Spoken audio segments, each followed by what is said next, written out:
And thank you for having me today at last. So I'm Barbara Omowunmi Lawrence, and I am a coach, an executive and leadership coach. My days are very flexible, and that is what I love most about my job.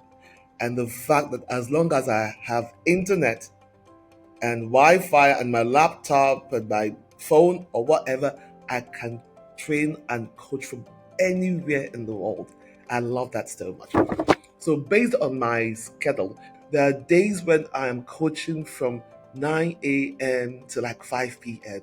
And there are days when I have just one. Or there are days I don't have anything. Some of the people I've coached have made me realize the value of coaching. They've made me appreciate the fact that I'm a coach that's really worth it. So you find someone, you start coaching them, and they have problems with regards to emotional intelligence.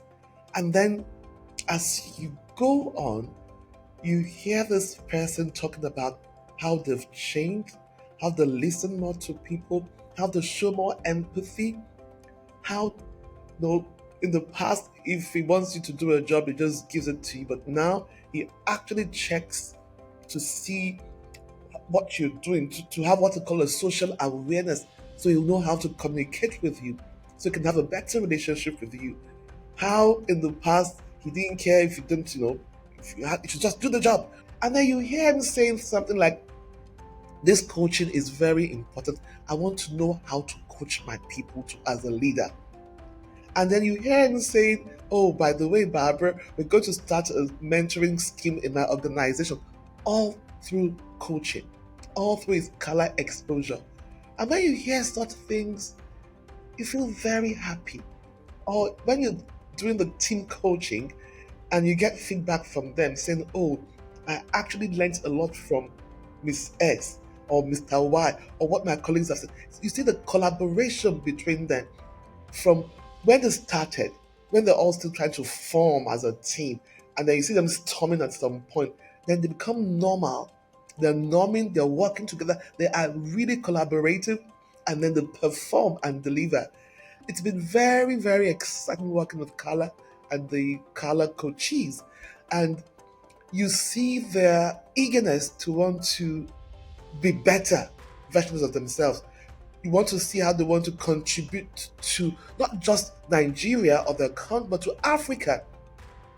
And I find all of that interesting and rewarding because it's like, oh, you've added a little bit to this area and people are going on and they'll be happy for it.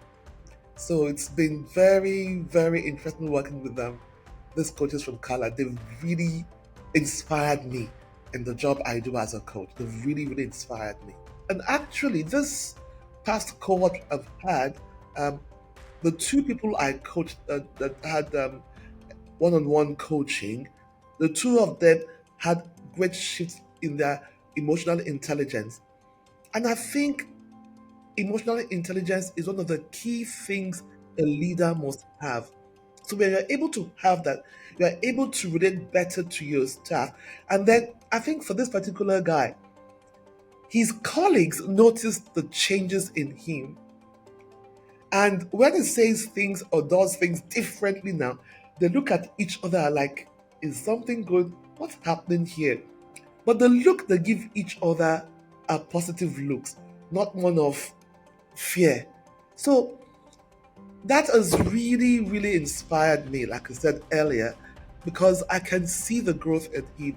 I can see him moving from where he was to now expanding his scope, his horizon, taking coaching beyond what he has gained, now wanting mentoring to be part of what is. Even now, he has some mentees, mentors, and coaches in his own way, better than he used to. And but now he wants to have a formalized mentoring program in his organization, which he didn't have before. And this was all through the coaching experience he had with Carla. I think that's really commendable. And the fact that those that I started with, my last session with, they said we are now friends. We've grown to become friends by just working together. And that was very obvious in the way they related with each other and in the way they were like a tag team, you know? Um, or like a relay race. You pass the button onto something, it doesn't drop. They worked very well, and that is very very good for me. Very good for Color too. I mean, I must commend them for putting this program together. It's been very helpful, and you find the other thing with them is that the two cohorts we've had so far, at the end of the session, the period, they always said they wanted more coaching. They didn't mind if they had to pay for it. So that shows that they've seen the benefits of coaching and they wanted to pay for it by themselves to continue getting those benefits.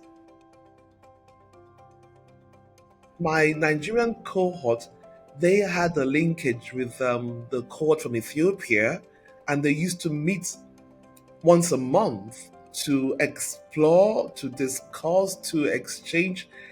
And that was good because before CALA, they didn't have counterparts in Ethiopia. But now they have that, and they told me that they don't intend to stop. In fact, they said they don't intend to stop the work they've done with CALA, the ALP project. They want to continue working on this and pushing it within the system. Luckily for them, they're from different parts of Nigeria. You have the business press, the private corporate organization, you have the government, you have somebody from research, you have somebody that was doing his own business. So they have different backgrounds, and that way they're able to look at the different stakeholders together. So collaboration was very key for them, like I said initially, the collaborative leadership of what they were doing in CALA, even what the sessions they had with AMI, those really helped them to their leadership development. And then for them to be able to collaborate with other people out of Nigeria, that was very good. I've come to adopt this philosophy that everyone needs a coach. You may think, no, it's not for me, but really, it is for everybody. Because what coaching does is it makes you to see other perspectives. You have one within you, you're thinking about it all the time. But when you see a coach, when you meet with a coach, the coach through conversations will let you see the on the locked potential within you, the locked talent within you. The coach will unlock it for you, and you can start seeing different perspectives. And then once you see a different perspective, you automatically act on it to be a better version of yourself. And basically, this happened to those I coach because from what they say to me, I can see them interpreting coaching to me about, oh, this has happened based on this new thing, this new idea I have. I could see coaching in action. So it really works. But the most important thing about coaching for me is the action you take as an individual, the self development you take. Because I can coach you from now till kingdom come. If you do not act on the actions you have come up with, because with coaching, I don't advise you, you come up with the answers yourself. If you don't work on those answers, those actions, then you can't move. You can't be better. So when you see people that have shifted, that have changed, it's because they've applied personal accountability to be a better version of themselves. And that's just it. So everyone needs a coach. What I hope is that number one, what each cohort has worked on should not die. I pray, I hope that the ALPs are they don't die when the program dies. I hope they are able to implement them and put them into a system, into the governments, into whatever, so we'll be able to feed more people in Africa. It's I don't want it to be a program where you just come, do your project, and then you go off, and that project dies. I want the project each cohort has done, each cohort is doing to be fully implemented, to be useful. Then that will be the a best legacy for color. Not just for them to do the project and go off, but do the project, implement them, let them become part of the system, let them help Africa to produce more food to feed its people. That will be a lasting legacy for CALA. That is my hope for CALA.